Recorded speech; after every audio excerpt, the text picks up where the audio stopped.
Hello guys, welcome to my YouTube channel. जैसे कि आप सभी को पता है कि मैं ग्रैनी के बहाने सिर्फ और सिर्फ आपकी अटेंशन गेन करता हूं। तो गाइस, आज का हमारा टॉपिक है law as a career. Guys, law as a career बहुत ही बेकार चीज़ है अगर आपके अंदर पेशेंस नहीं है तो। अगर आपके अंदर पेशेंस है, आप 10-12 साल या 10-15 साल से भी ज़्यादा टिक सकते हैं एक ही फील्ड में, अपने ऊपर बोझ ले सकते हैं सिर में, तो इससे बड़े प्रोफेशन फिर नहीं है। क्योंकि 10-12 साल के बाद इनकम होती है बहुत तगड़ी। इज़ लाइक अ बिजनेस, ठीक है। ये किसी बिजनेस से कम नहीं है। तो गाइज़, इसमें मतलब आपको 10 से 12 साल तो हर फील्ड में रखना पड़ेगा। आपको प्रोफेसर बनना है तो 5 साल की एलएलबी, 2 साल का एलएलएम और 3 साल की पीएचडी। अगर आपको पक्का प्रोफेसर बनना है तो पीएचडी वैसे कोई कंपलसरी नहीं होती कहीं कहीं जगह। तो अगर हम पीएचडी को लेकर चले तो 5, 2, 3, 10 साल, एटलीस्ट 10 साल, ठीक है। और मेरे हिसाब से इसमें सबसे बढ़िया जो वो होता है जैक। जैक एक इंडियन आर्मी में पोस्ट होती है जो कि लाइक लेफ्टिनेंट की पोस्ट मिलती है, ठीक है। इसमें आपको सिर्फ क्लेट पीजी और इंडिया बार एग्जामिनेशन और एसएसबी का पेपर निकालना होता है। ये ऑलरेडी 3 पेपर हो गए जो कि आपको निकालने पड़ेंगे, ठीक है।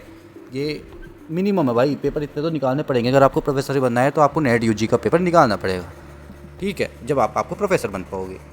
ये बात हो गई। अब हम बात आते हैं कॉर्पोरेट ऑयल में। कॉर्पोरेट ऑयल, ठीक है, एलएलबी के तुरंत बाद जॉब लग जाती है, पर अगर आपने क्लेट से करा होगा एलएलबी, आई मीन आपने क्लेट का पेपर दिया होगा, अच्छी यूनिवर्सिटी में गए होंगे, वहाँ से अगर आपने एलएलबी करी होगी तो उसमें 10-12 लाख का पैकेज है, वरना 4-5 लाख का पैकेज मिलता है, ठीक है, कोई ज़्यादा का नहीं मिलता।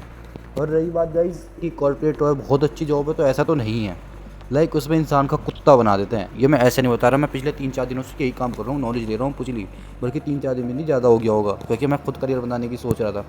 पर गाइज़, ये ज़रूरी नहीं जहाँ आप सोच रहे हो वहाँ कुछ हो। लाइक मैं करियर इसलिए बनाने की सोच रहा था क्योंकि मैंने बायो ली थी 11th में नीट के हिसाब से, पर नीट का मुझे पता लग गया कि नीट मुझसे नहीं होगा। तो मैं कहाँ जा रहा हूँ, वकालत की तरफ। और ये सिर्फ मैं ही नहीं हूँ, ये इंडिया के आधे बच्चे हैं, आधा यूथ है इंडिया का जो वकालत सिर्फ और सिर्फ मजबूरी में करते हैं, ठीक है। लाइक हमारे पास कोई बैकग्राउंड रहता नहीं वकालत का। अगर आपके पास बैकग्राउंड है तो आपको करनी ही चाहिए वकालत, ठीक है, उससे बढ़िया चीज़ नहीं है। पर अगर आपके पास बैकग्राउंड नहीं है ना, तो गाइस आप बेकारी होते हो, पिस जाते हो, ठीक है। कम से कम 10 या 12 साल मानो अपने आप में, ठीक है। जर्नलिज्म में जा सकते हो। जर्नलिज्म में आपको पहले एलएलबी करनी पड़ेगी, फिर उसका अपना अलग कोर्स रहता है, वो करना पड़ेगा। फिर हाँ, आप एक अच्छी हाई डिमांड तो नहीं, खैर 80-90 हज़ार की सैलरी मिलेगी आपको, कुछ ज़्यादा तो मिलेगी नहीं। तो वही रहेगा। खैर मेरे हिसाब से गाइस, एलएलबी करना आपके लिए सही रहेगा अगर आपके अंदर पेशेंस है। लाइक अगर आप देख लो ना, किसी रील पर देख लो, उसमें कमेंट देख लो, आप जो एलएलबी कर रहा है या जिसने एलएलबी कर ली वो पागल रहेगा, मतलब कि सबको यही सलाह देगा कि मत करो।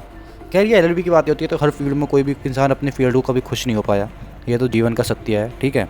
तो पर ये बात सत्य है कि एलएलबी में बहुत कठिनाई है वाइस, मतलब फर्स्ट जनरेशन के लिए तो बहुत ही ज़्यादा कठिनाई है, ठीक है। तो अगर आप करोगे तो सोच समझ के करना, पूरे दिमाग को होश से करना कि आप इतना झेल पाओगे। बहुत दिमागी रोड रहता है मेरे भाई।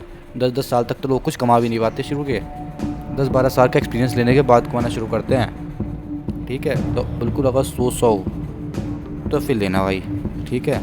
आज के लिए इतना ही। जय हिंद, जय भारत। वीडियो को लाइक करना, सब्सक्राइब करना, शेयर करना, ठीक है गाइस।